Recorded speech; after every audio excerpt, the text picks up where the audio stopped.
وَلْتَكُنْ مِنْكُمْ أُمَّةٌ يَدْعُونَ إِلَى الْخَيْرِ وَيَأْمُرُونَ بِالْمَعْرُوفِ وَيَنْهَوْنَ عَنِ الْمُنْكَرِ وَأُولَئِكَ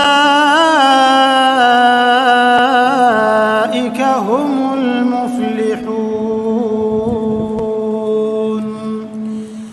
وَلَا تَكُونُوا كَالَّذِينَ تَفَرَّقُوا وَاخْتَلَفُوا مِنْ بَعْدِ مَا جَاءَهُمُ الْبَيِّنَاتُ وَأُولَئِكَ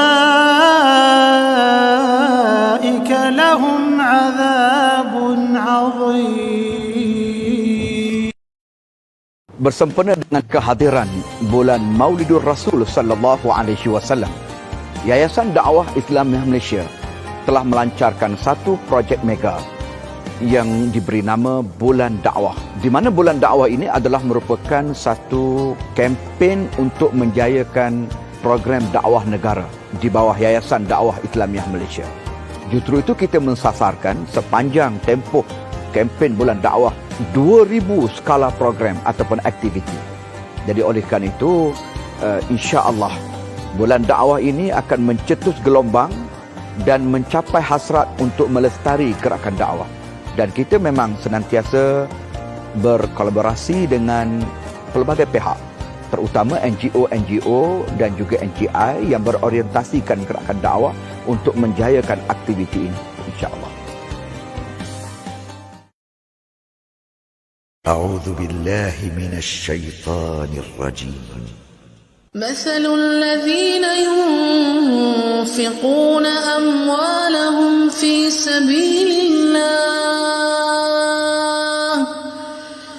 سبيل الله كمثل حبة أنبتت 7 سنابل في كل سنبلة 100 حبة والله يضاعف لمن يشاء والله يضاعف لمن يشاء والله واسع عليم.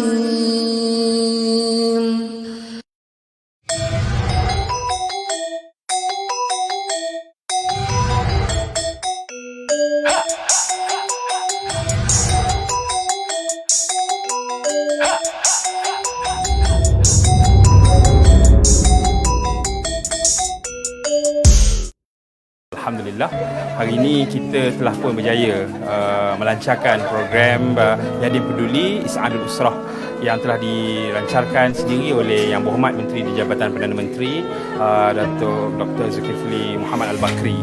So hari ini kita lancarkan di Kapar Kelang dengan melibatkan sebuah rumah asnaf yang mana ia melibatkan seorang ibu tunggal yang mempunyai penyakit yang kronik dan juga mempunyai 6 orang anak, dan salah seorangnya itu adalah orang OKU. Dan ini adalah bentuk komitmen yang kita rasa boleh kita laksanakan kalau semua pihak dapat bekerjasama dan sama-sama tampil membantu.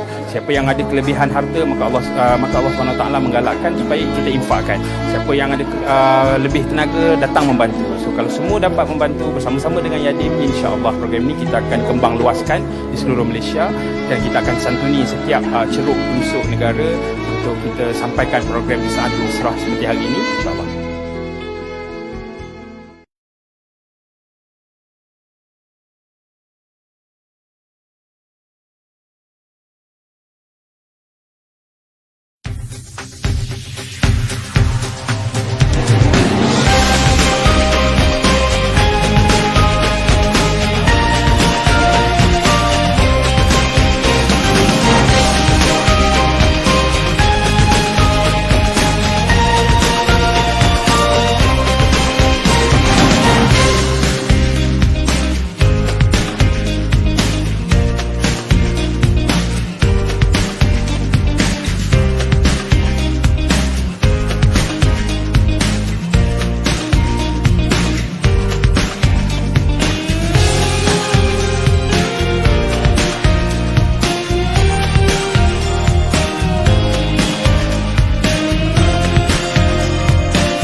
Okay. Assalamualaikum warahmatullahi wabarakatuh. Ada saya dah ke?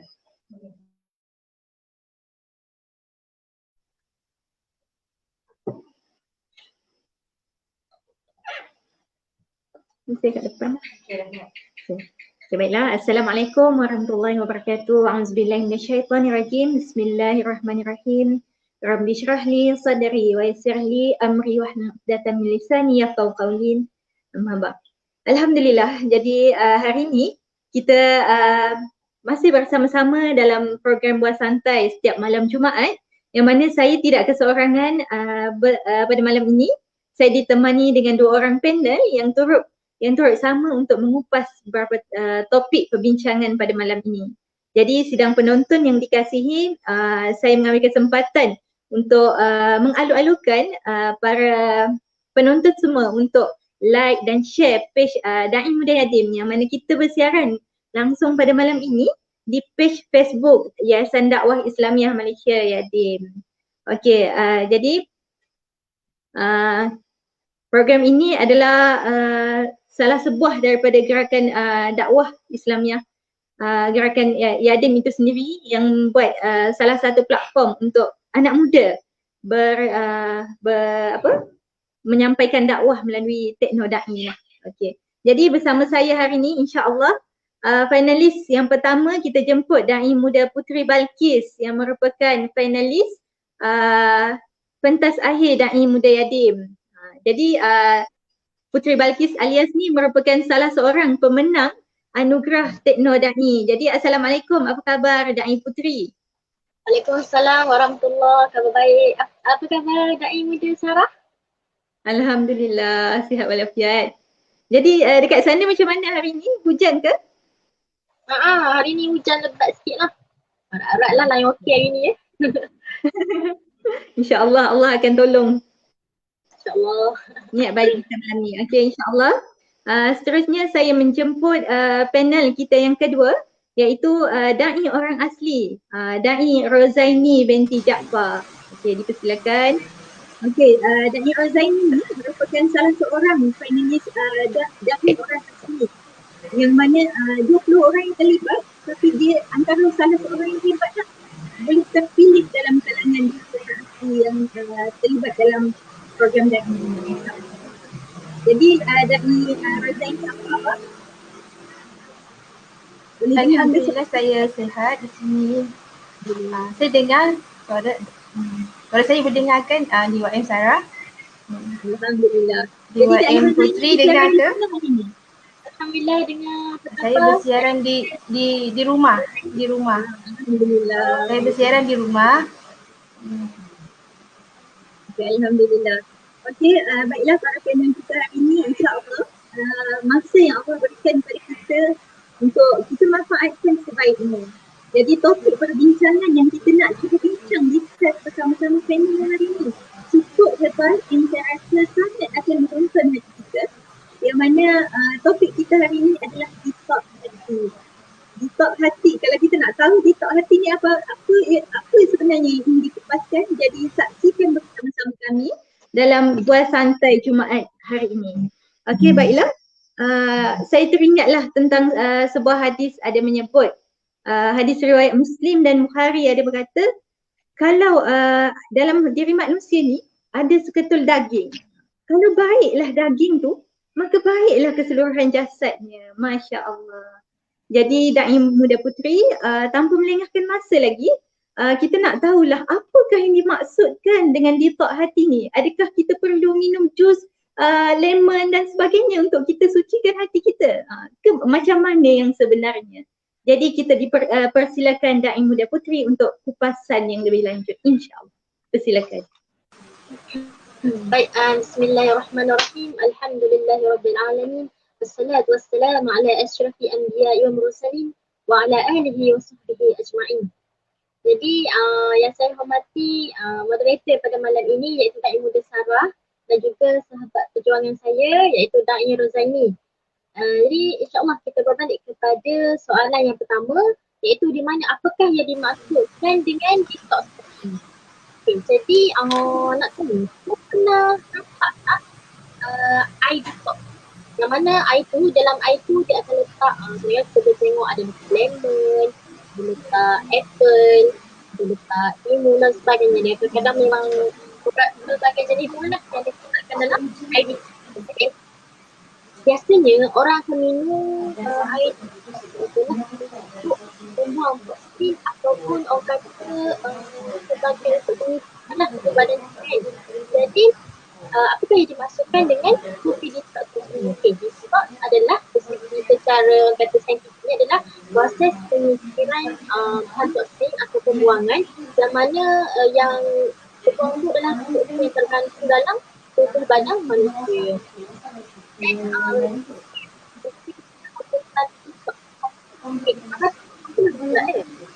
hati ni adalah dan sifat-sifat mazmumah dalam hati dan pastikan daripada dosa. Okay. Kita perlu detox dari dosa ataupun dalam kita lain sebagai contoh salim. Okay. Jadi kenapa disebutkan sebagai hati?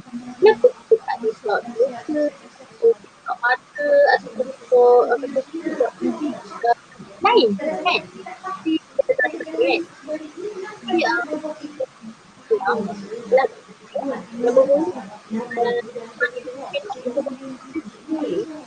Ala wa inna jasad al-qudra salahat betul. Ada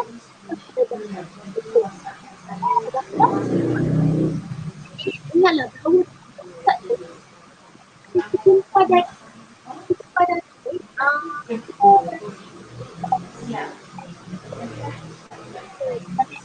jadi soal tu mana kalau kata daging tersebut baik, kalau daging tu buruk, maka apakah ia? Hati. Jadi kita kena ingatlah hati ni kita memang memainkan sangat. Jadi macam mana tu dia kata sekarang pun tak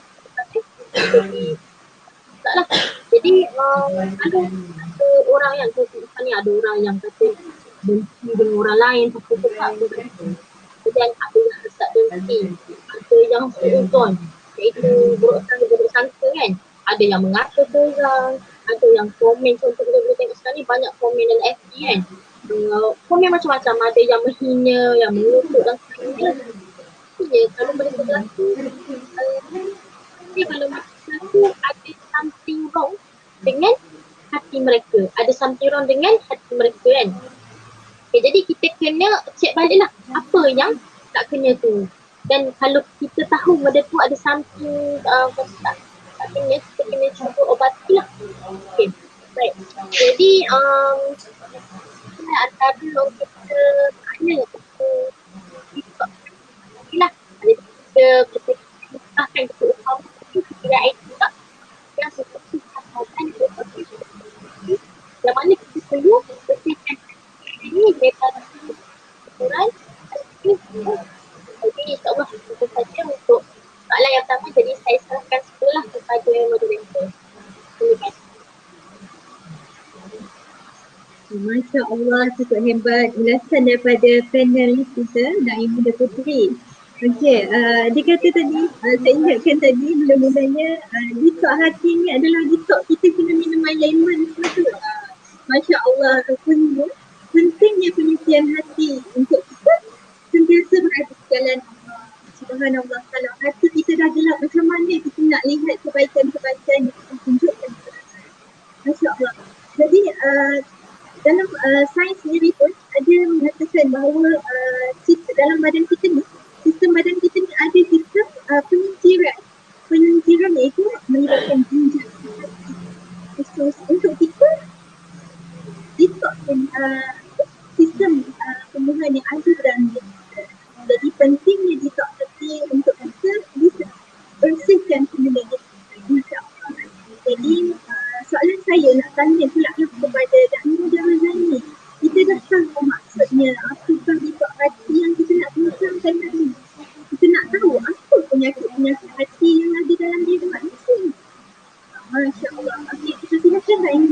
Rozaini.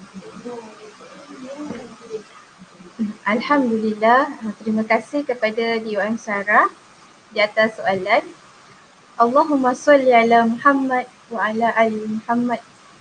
Sabda Nabi SAW, ketahuilah bahawa di dalam tubuh manusia itu terdapat segumpal daging. Jika ia baik, maka baiklah seluruh tubuhnya, dan jika ia buruk, maka buruklah seluruh tubuhnya. Ketahuilah ia bahawa segumpal daging itu adalah qalbu, iaitu hati. Hadis riwayat Bukhari Al-Muslim. Hati ini ibarat raja. Bila raja memerintah kepada bala tenteranya, dan bala tenteranya akan melaksanakan tugasnya melalui panca indera.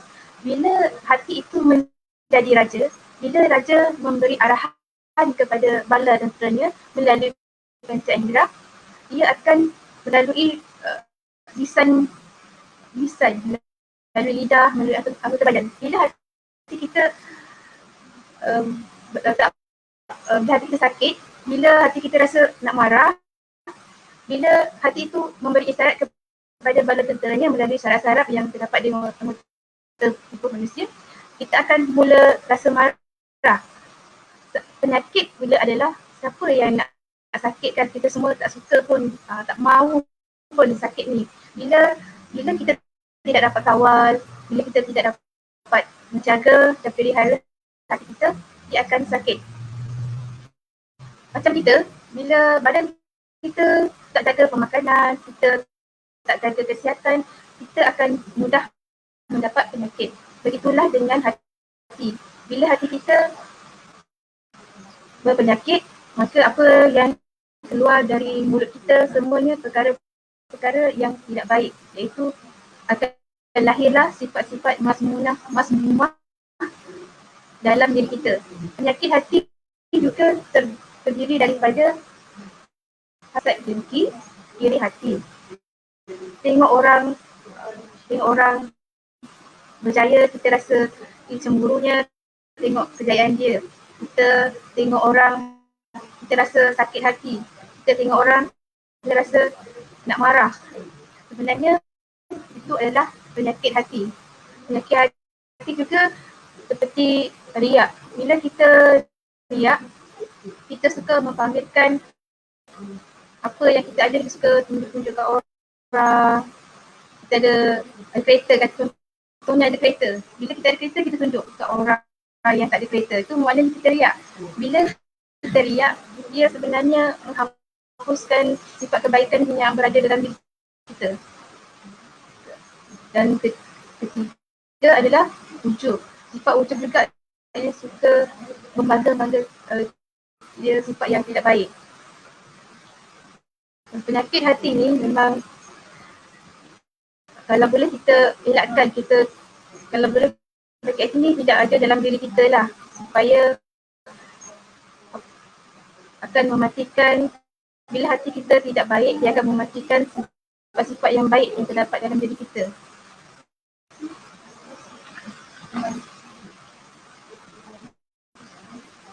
Dan ini sifat-sifat masmumah sebenarnya adalah sifat yang terkecil lah. Kalau boleh dalam diri kita tak adalah sifat-sifat yang tidak baik. Bila dalam diri kita ada sifat-sifat yang tidak baik, dia akan melahirkan seseorang tu menjadi orang yang tidak berakhlak. Itulah yang saya boleh terangkan tentang penyakit hati. Okay, subhanallah. Kita dengar penjelasan daripada Da'i Rozaini tadi. Tersentak. Kita cuba check balik. Kita check balik. Adakah benda-benda tu ada dalam diri kita? Kadang-kadang kita tak perasan pun. Benda-benda yang kecil sebenarnya, tapi dia bertapak lama dalam diri kita. Kita check balik diri kita. Adakah kita ada sifat riak, sifat ujub dan sebagainya. Jadi penyakit-penyakit hati ni lah yang akan menggelapkan hati kita sehingga kita tak dapat melakukan kebaikan. Kata Da'i Rozaini tadi, dia cakap hati ni ibarat raja. kalau raja tak dapat berfungsi dengan baik, jadi macam mana rakyat di bawahnya? Dalam diri kita ni, kalau hati tak dapat berfungsi dengan baik, macam mana dia nak kontrol pergerakan tangan kita? Macam mana dia nak kontrol kaki kita? Jadi inilah yang menyebabkan kita melangkah ke tempat-tempat yang tak baik. Jadi astagfirullah, kita takut benda-benda yang sedemikian. Jadi kita perlulah lihat balik, lihat balik muhasabah diri untuk kita lihat balik kesalahan-kesalahan yang kita lakukan. Takut-takut ada sifat-sifat ini. Okey, baiklah. Sebelum kita teruskan pada pusingan yang kedua, para panel sudah pastinya tak sabar lagi untuk puaskan topik yang cukup dekat dengan hati kita. Jadi kita beri dulu laluan kepada iklan untuk berehat dan memberi nafas kepada para panel untuk berehat. Tetap.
Assalamualaikum warahmatullahi wabarakatuh. Nama saya Alban bin Abain. InsyaAllah saya baca surah Al-Fatihah. Bismillahirrahmanirrahim. Alhamdulillahirabbil alamin. Ar-Rahmanirrahim. Maliki yaumiddin. Iyyaka na'budu wa iyyaka nasta'in. Ihdinas siratal mustaqim. Siratal ladzina an'amta 'alaihim ghairil maghdubi 'alaihim waladdallin. Amin. Sekian, terima kasih. Assalamualaikum warahmatullahi wabarakatuh. Nama saya Melia Zakira binti Jafar. InsyaAllah saya akan membaca surah Al-Fatihah. Bismillahirrahmanirrahim.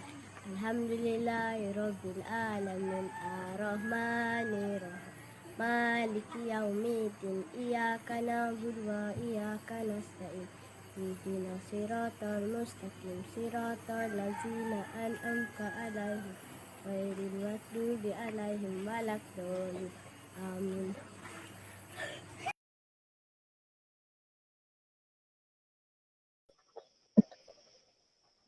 Dulu pada orang lahir. Okey, ni point dia. Nah.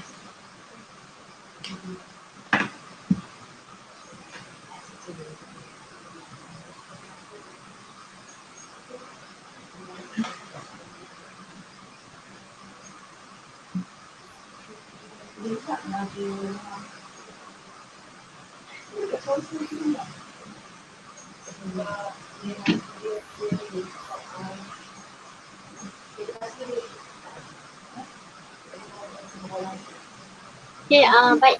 Jadi mungkin moderator kita ada sedikit masalah lain kot. Jadi tak apa, kita doakan semoga dimudahkan. Jadi tak apalah, saya sementara tunggu moderator kita masuk. Jadi kita jawab dulu soalan yang ada ni. Okay, kat sini soalan WhatsApp, dia kata orang muda ada sifat berlagak pandai, ada idea ataupun nasihat untuk ego itu ke? Jadi bolehkah kalau saya minta kepada Dairah saya jawab? Soalan tadi saya tak dengar sangat soalan tadi. Tak jelas soalan tadi. Orang muda ada sifat berlagak pandai, ada idea atau untuk buat ego itu. Jawab soalan dia. Kita bagi Dai Razaini jawab soalan dulu. Tadi ada orang tanya di WhatsApp lah, sementara tunggu moderator kita ya. Pada pendapat saya, orang muda ada sifat berlagak pandai, ada idea atau nasihat untuk buang ego itu. Dan bagi saya, nasihat saya jangan kita rasa berlagak ataupun kita jangan rasa sombong lah. Kalau kita ada idea, kita beritahu yang kita ada idea. Kita tak boleh merendahkan orang lain, kerana merendahkan orang lain itu adalah sifat yang tidak baik lah untuk kita tunjukkan, apatah lagi kita belia muda. Sepatutnya belia muda ni kita perlu tunjukkan contoh yang baik supaya menjadi ikutan kepada orang lain. Itu jawapan pandangan saya lah. Okay, kalau boleh saya tambah sikit lah ya. Kalau macam orang muda kita ni kan, kita orang kata darah panas lagi, memang orang kata ego tu memang ada lah kan. Kita rasa macam kita dah belajar banyak, kita dah belajar ilmu, kita dah belajar banyak pandai yang kan. Bolehlah kita akan pandang terong orang lain, terutamanya kalau kita rasa diorang ni berkait dah kan. Apa pun diorang sebenarnya lebih berpengalaman daripada kita, diorang yang makan garam tu kan.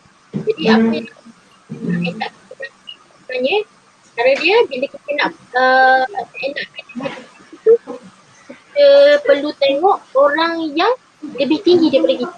Macam kita ada kelulusan ijazah, kita boleh tengok kepada orang yang ada kelulusan master ataupun PhD. Benda tu akan menyebabkan kita tahu betul tak sombong tak ego. Jadi insyaAllah kita boleh kenapa kita terangkan.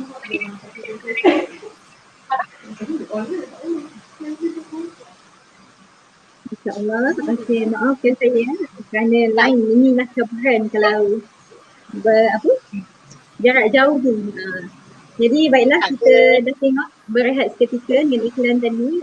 Kita lihat banyak aktiviti-aktiviti yang para yang kita lakukan dengan penglibatan bukan sahaja di kawasan-kawasan bandar, malah kita turut terlibat dalam kawasan-kawasan yang dalam mungkin kita masuk. Masya Allah, hebat para dai kita. Okey, baiklah, kita teruskan lagi dengan kupasan kita pada malam ini. Kita nak tanyalah Dai Muda Puteri. Kita dah tahu maksud buka hati ni, kita dah tahu penyakit-penyakit hati ni. Jadi kita nak tahu apakah punca yang menjadikan adanya penyakit hati dalam diri manusia ni. Jadi mungkin Dai Muda Puteri bagi kupasan sedikit. Okey, baik. Terima kasih kepada Dai Muda Sarah. Jadi kita berbalik kepada soalannya. Dia kata apakah punca yang menyebabkan terjadinya hati. Sebenarnya memang banyak sangat faktor yang menjurus adalah untuk kunci yang pertama adalah penyakit hati adalah bila seorang itu melakukan perbuatan syirik. Dosa syirik ni adalah dosa besar dan terdapat dua pembahagian dosa syirik ni. Ada dosa syirik yang gali, iaitu syirik yang jelas bentuknya menyembah berhala,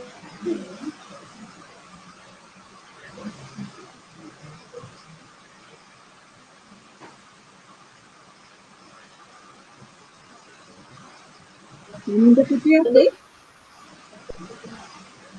tak dengar lah. yang kedua syirik khafi. Syirik khafi, boleh dengar ke suara saya? Boleh dah. Ya boleh dengar. Boleh dengar. Allah. Betul ni? Jadi, Boleh dengar ke suara? boleh. Boleh ya? Jelas ni? Okey, baik. Maafkan tadi ada dia itu sikit. Kita sambung Yang pertama melakukan dosa syirik kan. Dosa syirik ni ada dua, iaitu jali dan khafi. Jadi jali dan khafi ni dia tadi yang saya jelaskan, jali ni orang yang suka yang telat.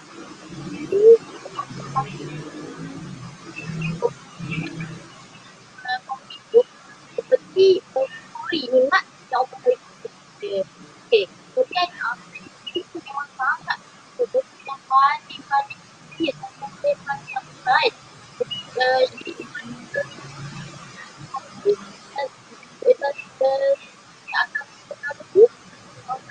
mengharusilah orang kenapa dua yang hati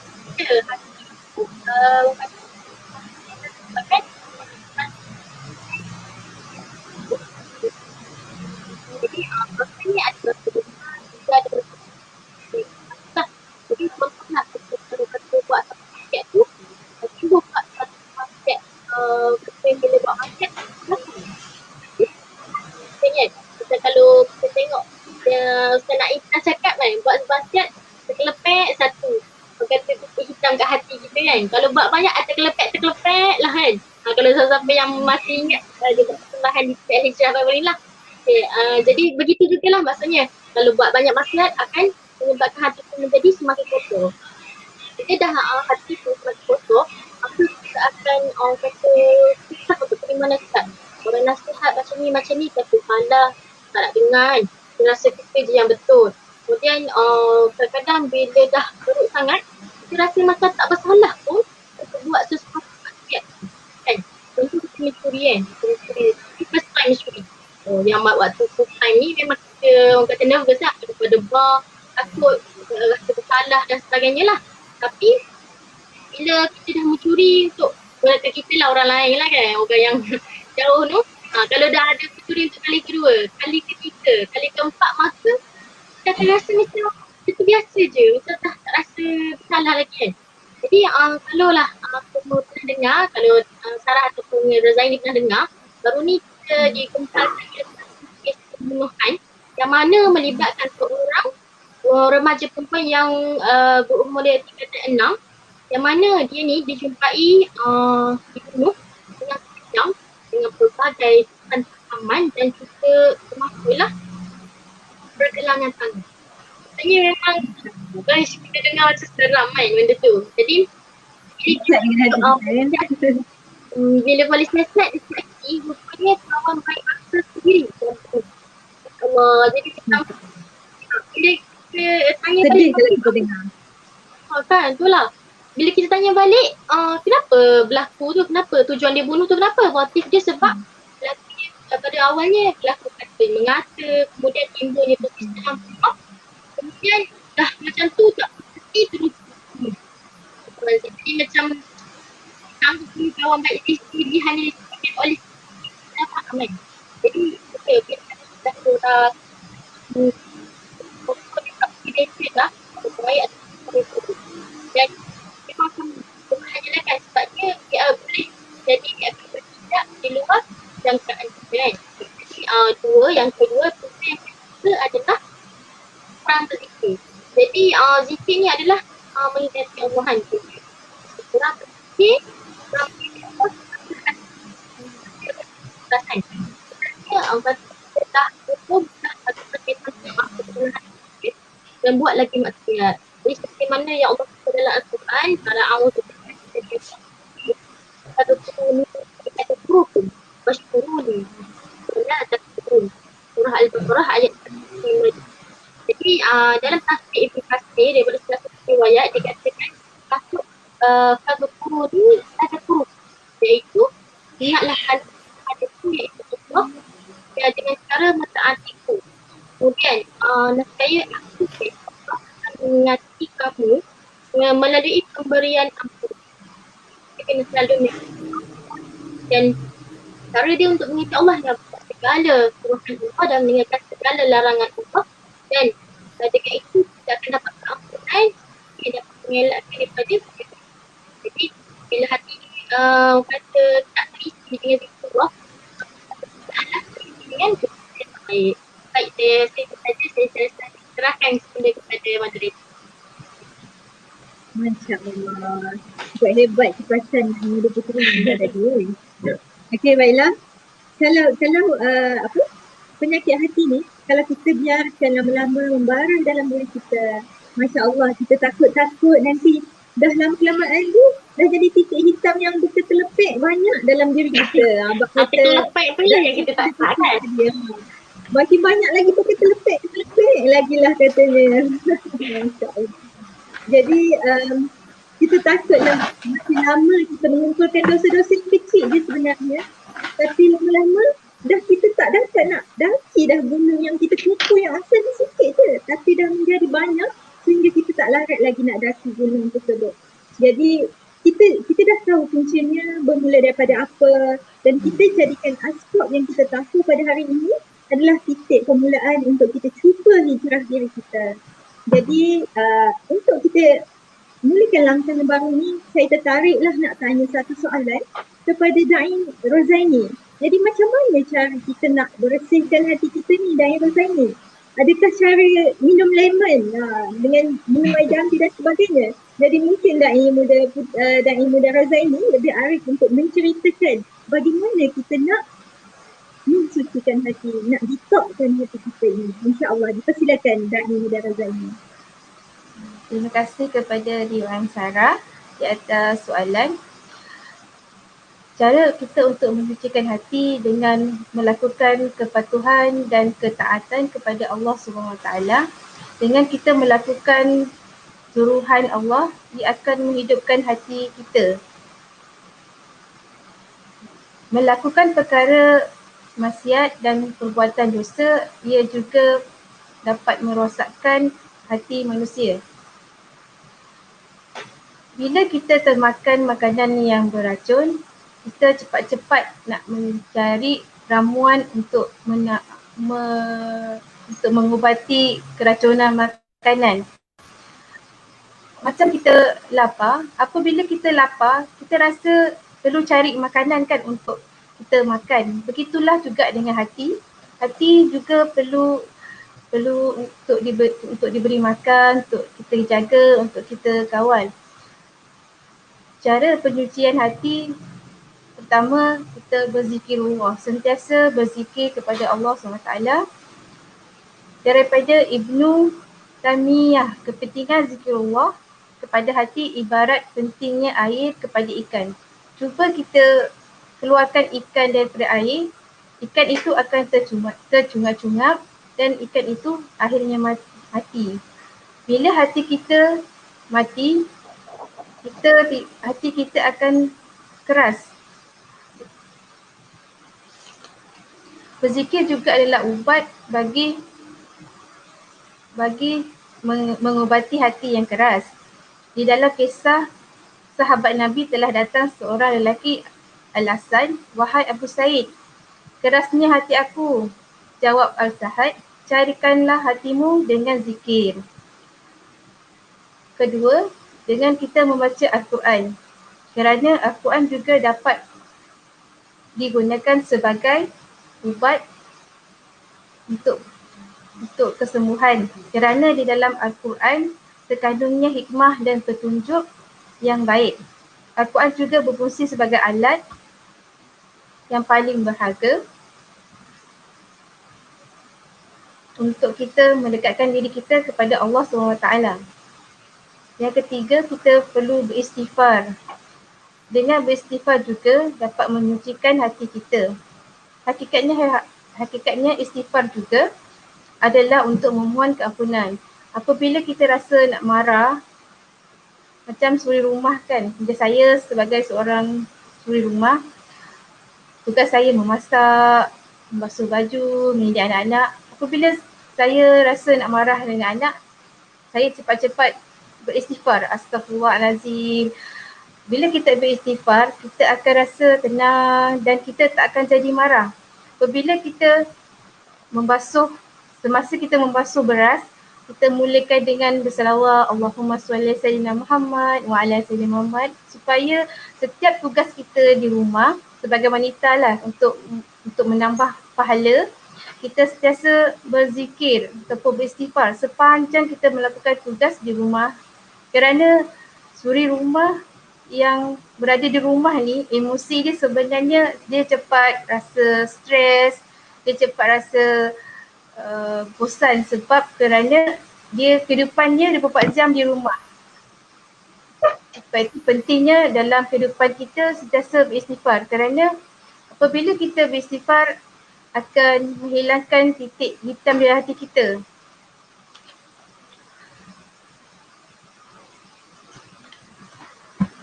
Keempat, kita perlu banyakkan berdoa. Kerana senjata orang mukmin ni adalah doa. Kita sentiasa kena berdoa. Bila kita ditimpa ujian, kita ditimpa musibah, kita perlu berdoa. Kerana berdoa ni memang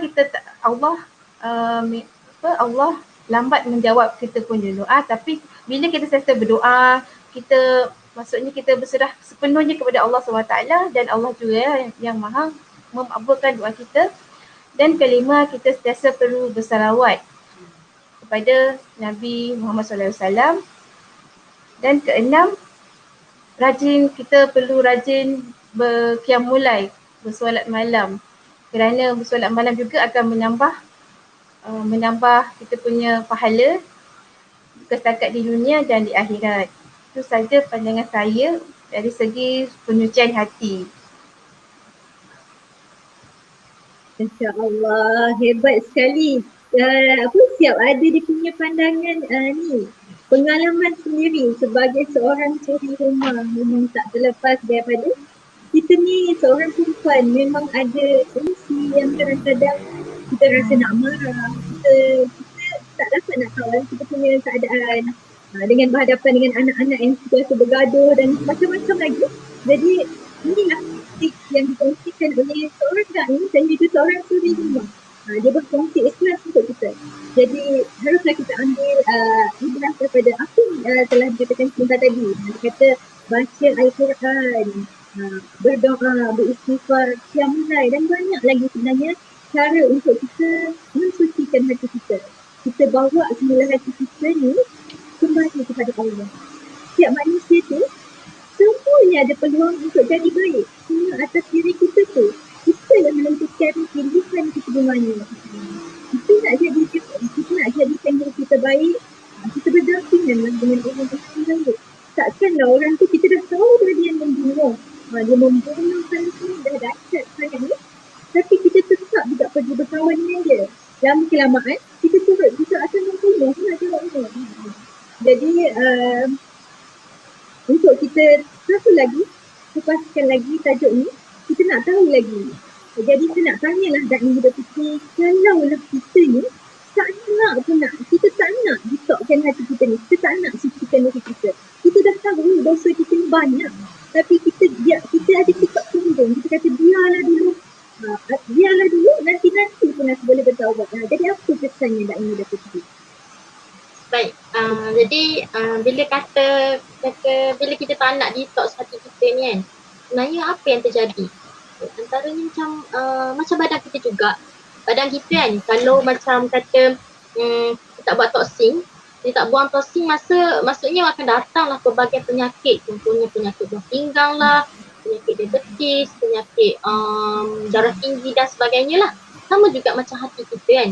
Bila kita tak detox hati kita ni lama kelamaan dia akan jadi mati.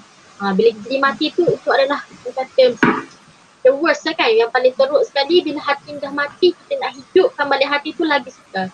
Jadi bila kita kata tak cuba untuk detoxkan hati kita, antara kesan yang boleh timbul adalah pertama, mungkin kita rasa hidup ni selalu tak tenang. Rasa macam kosong je dan rasa macam gelisah kan. Ada je benda yang tak kena kan. Kemudian kemungkinan urusan semakin jadi sulit. Contoh macam kita nak buat kerja apa pun mesti akan ada masalah yang timbul. Dan kalau kata contoh yang lain, rezeki pun susah nak masuk.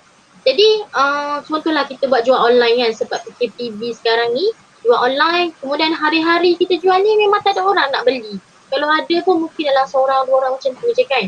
Kemudian lagi mungkin ini pun kita susah nak terima bila hati ni tak didetoxkan. Iaitu kat mana contohnya kita belajar bertahun-tahun kan, kita belajar bertahun-tahun kat universiti ni, tak juga lepas-lepas kalau setiap kali exam. Dan kemungkinan kalau macam nak hafal Quran dah ulang banyak kali, ulang lagi tapi tak ingat-ingat juga. Jadi kalau macam semua ini berlaku, maksudnya ada something Allah diri itu. Setiap kali hubungan kita dengan Allah, setiap kali hubungan kita dengan manusia, dan yang paling penting seperti ibu bapa, adik-beradik, jiran tetangga dan sebagainya lah. Dan kalau jadi manusia, hari punca bertobat. Jadi solusinya kita kena detoxkan hati kita, kita kena bersihkan hati kita supaya kita ni lebih dekat kepada Allah. Wallahu'alam. Saya serahkan kembali kepada moderator kita. InsyaAllah, hebat juga. Okey. Terima kasih kepada Datuk Mulia Puteri atas penjelasan sebentar tadi. Hidup tak akan tenang kalau adanya bintik-bintik hitam yang banyak dalam diri kita. Jadi kita cepat-cepatlah muhasabah diri kita ni. Kita tak nak hidup kita dilambatkan rezeki. Kita selalu minta ni, ya Allah bagilah rezeki dekat kita, bagilah rezeki yang banyak-banyak. Tapi jangan kita cek hati kita ni, banyak mana dah bintik hitam yang ada dalam diri kita ni. Jadi mula hari ni, kalau nak rezeki datang melimpah ruah pada kita, cek balik hati kita. Sejauh mana hubungan kita dengan Allah dan sejauh mana hubungan kita sesama manusia. Jadi soalan yang saya nak tanyakan satu lagi kepada Da'i Razaini, apakah kelebihan kalau kita detoxkan hati kita ni? Apa yang kita dapat? Kalau kita dapat detox hati kita. Jadi mungkin Razaini boleh jelaskan sikit. Mungkin dapat satu istana ke, mungkin dapat sebuah mutiara yang sangat kita impikan ke. Mungkin Razaini boleh jelaskan. Subhanallah.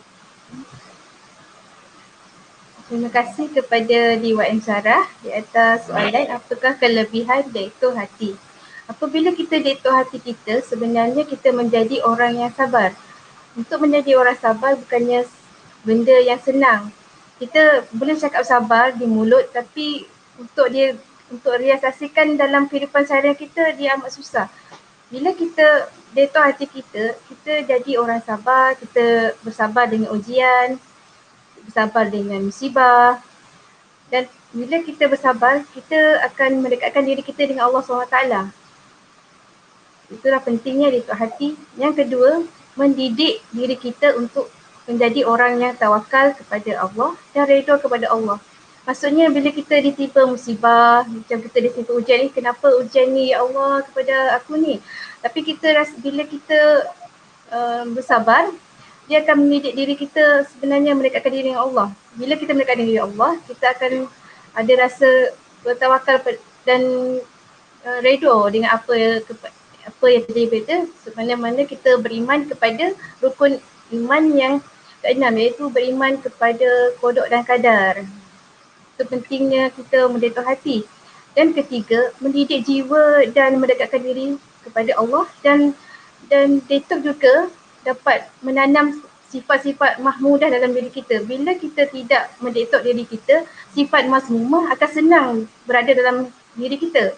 Tapi bila kita detox Detox ni kita macam menyingkirkan ataupun kita membuang sifat-sifat yang tidak baik dalam diri kita, dan ia akan menyemaikan sifat-sifat masmudah dalam kita, dalam diri kita.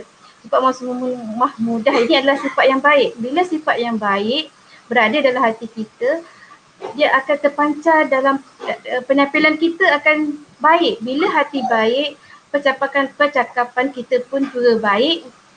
Apa yang keluar dari lidah kita, dari lisan kita, semuanya benda-benda yang baik. Dan keempat, bila kita menyucikan hati, jiwa kita rasa tenang. Tak akan ada rasa stres, tak akan rasa macam kita rasa berserabut, kita rasa rimas lah, kita rasa tak tahu nak buat apa. Sebab jiwa kita tak tenang. Bila jiwa tak tenang, kita boleh berfikiran, kita akan ambil keputusan yang singkat. Macam bila kita diuji pada kan ada kes tentang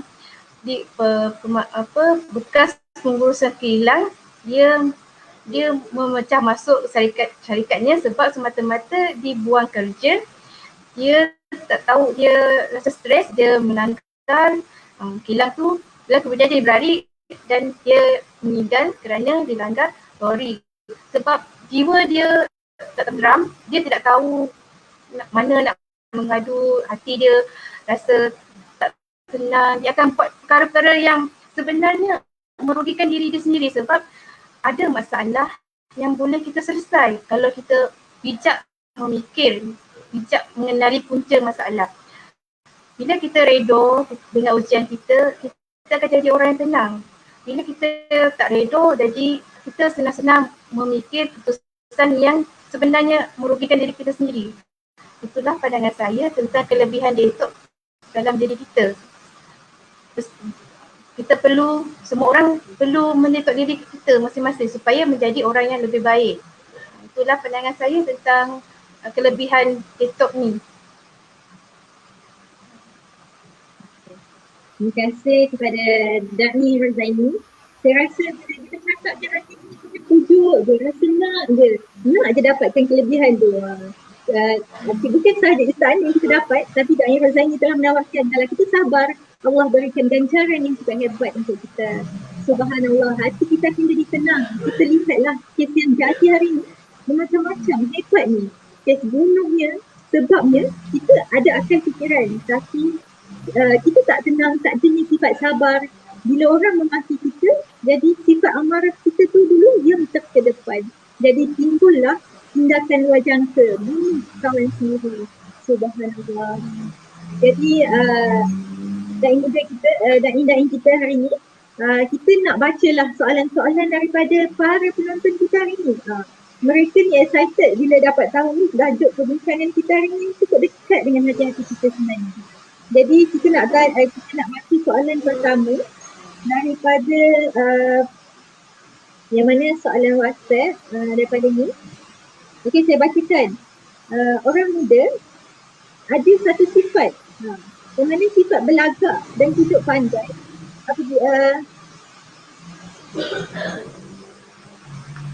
Dia nak kita bagi nasihat. Ada idea tak untuk nasihat, untuk buang ego tu?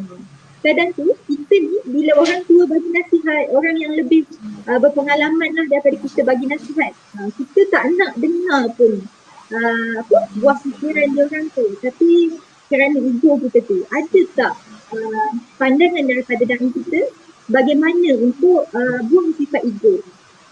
Kita silakan, mana-mana da'i, mungkin da'i Muda Puteri dulu boleh jawab. Okay, baik. Tadi sebelum moderator kita ni, tadi kita dah ada kupas sikit lah berkenaan dengan jadi sebagai itu memang jawapan kepada soalan sebagai da'i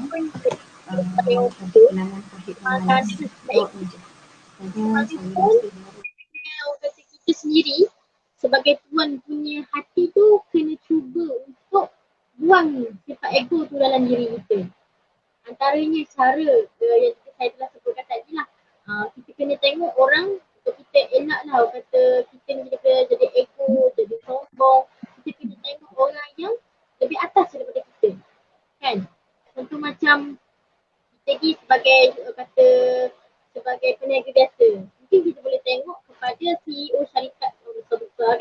mereka dengan syarikat yang besar-besarnya, kata duitnya banyak, boleh berinfak, boleh bersumbangkan yang banyak. Jadi bila kita tengok orang yang lebih atas dari kita, kita akan rasa, orang kata, rasa rendah diri.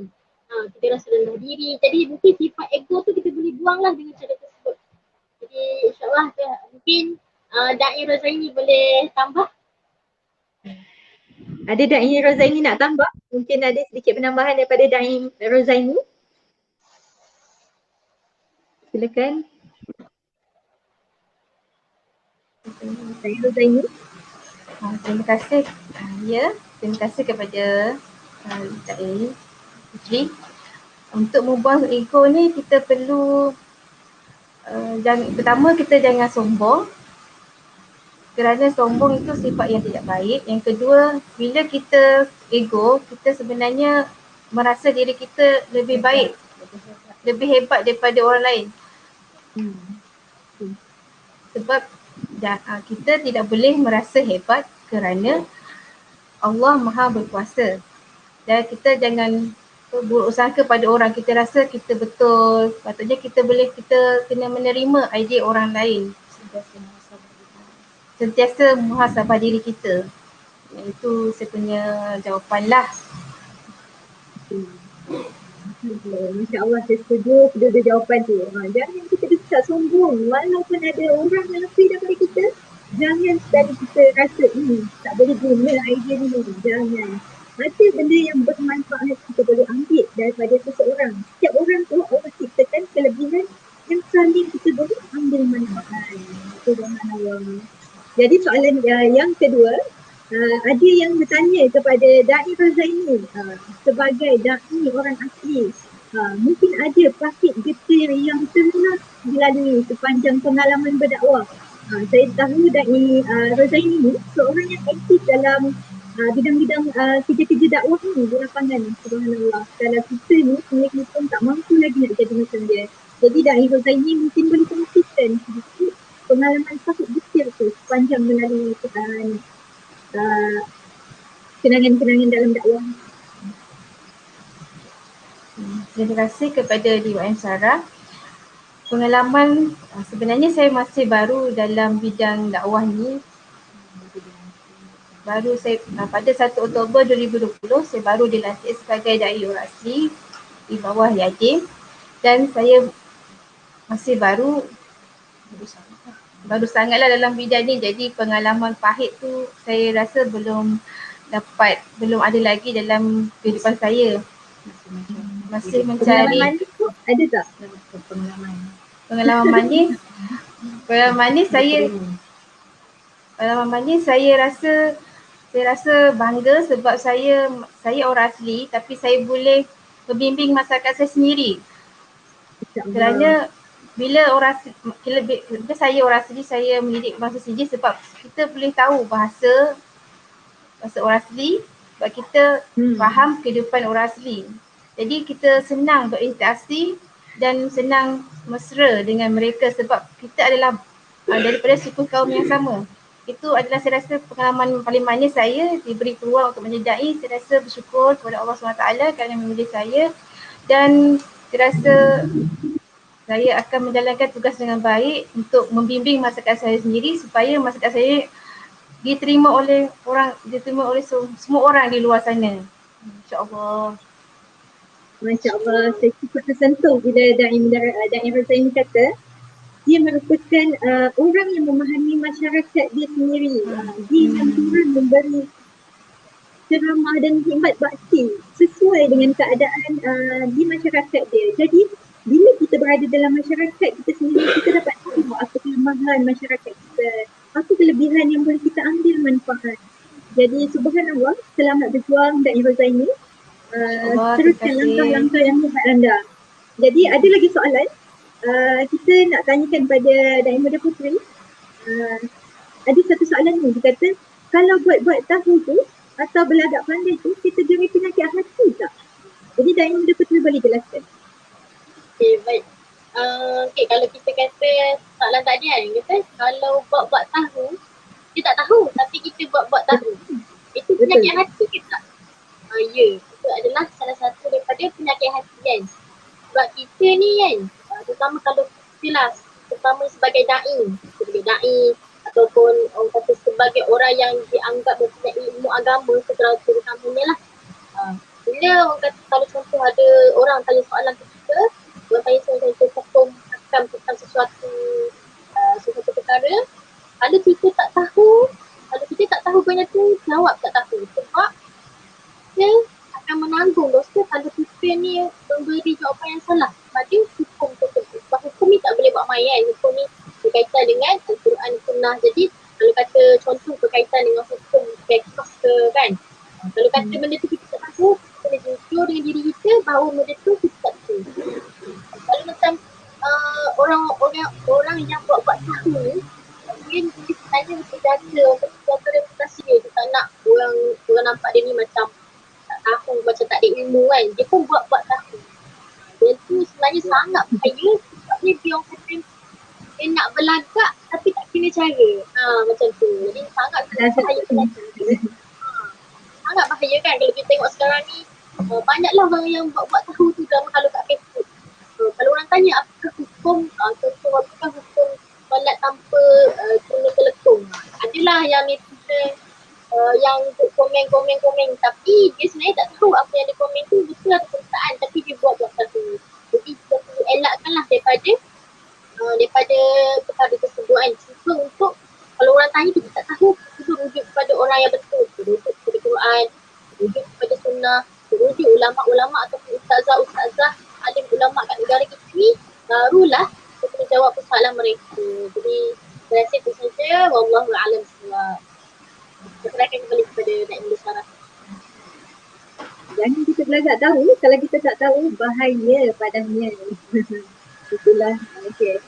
Itulah yang janganlah sekali kita bercakap macam tu, sebabnya mungkin kalau ada orang bila kita cakap sesuatu benda yang kita tak tahu tapi kita bagi tahu kita, ada orang amalkan, jadi dapatlah saham juga dekat kita.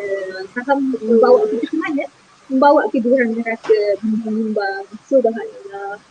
Jadi ada lagi satu soalan ni, mungkin salah seorang boleh jawab.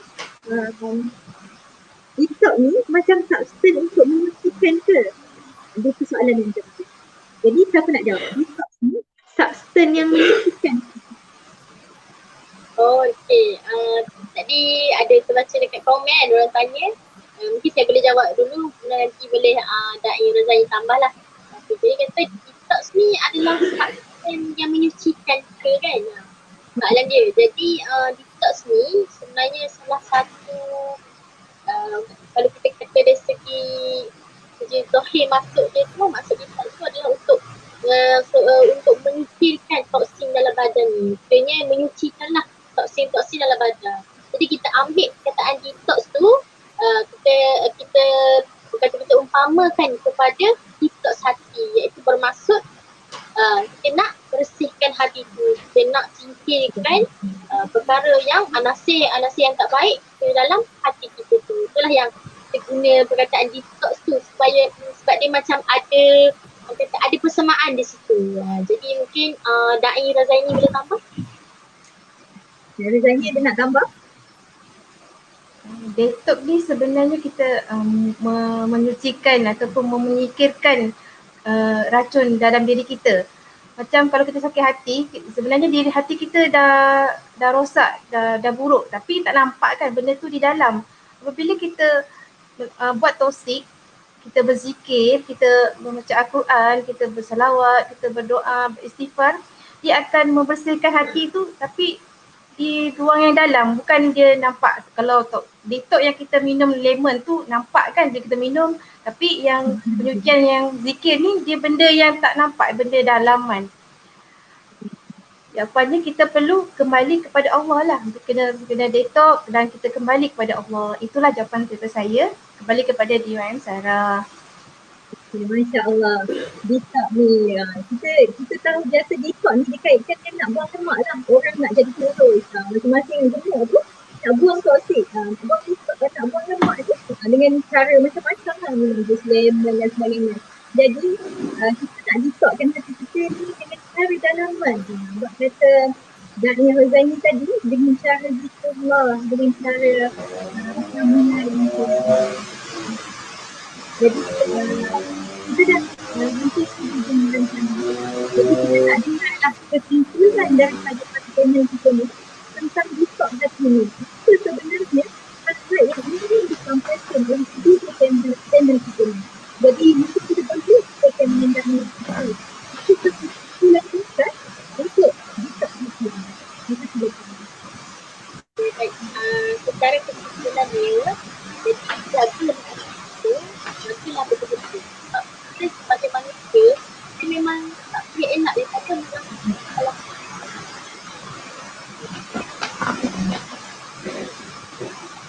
Salah itu sudut punya Adam kotor ini. Betul, kotor ini sekali anak Adam ni, okey lah. Anak Adam ni tapi yang baik-baik orang lah. Jadi kita lah keadilan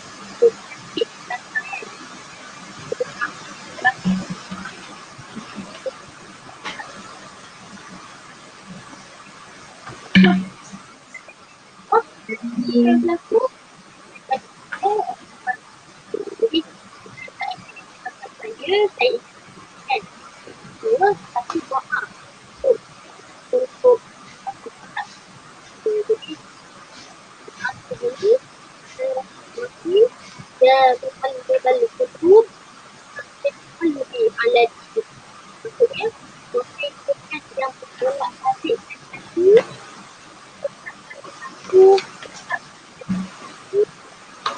jadi dia lepas solat dia amallah doa itu supaya hati kita ni ada di jalan yang betul bahawa anak kesimpulan saya buat dia tinggalkan kita dengan kebetulan doa di mana Allah yang boleh terbalikkan hati kita tetap dengan kita di jalan Subhanallah. Jadi mesti kita amalkan. Okey, kita teruskan pada daftar ini. Mungkin boleh buat kesimpulan Ustaz sebenarnya. Terima kasih kepada DOM Sarah. Pada saya, kita sentiasa berusaha membersihkan hati dengan melakukan detox. Hati kita sentiasa melakukan detox kerana detox melawan hawa nafsu, hasutan syaitan. Marilah kita sama-sama mengaminkan bacaan doa ini. Bismillahirrahmanirrahim. Rabbana la tuzigh qulubana ba'da idh hadaitana wa hab lana min ladunka rahmah innaka antal wahhab.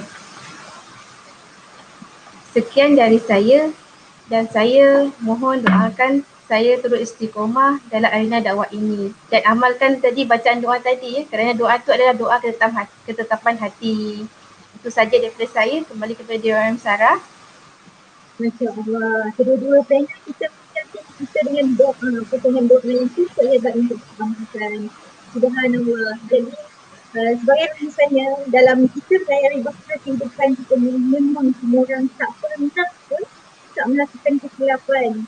Jadi apabila kita tahu kita silap ni, pentingnya ada hati kita yang kontrol.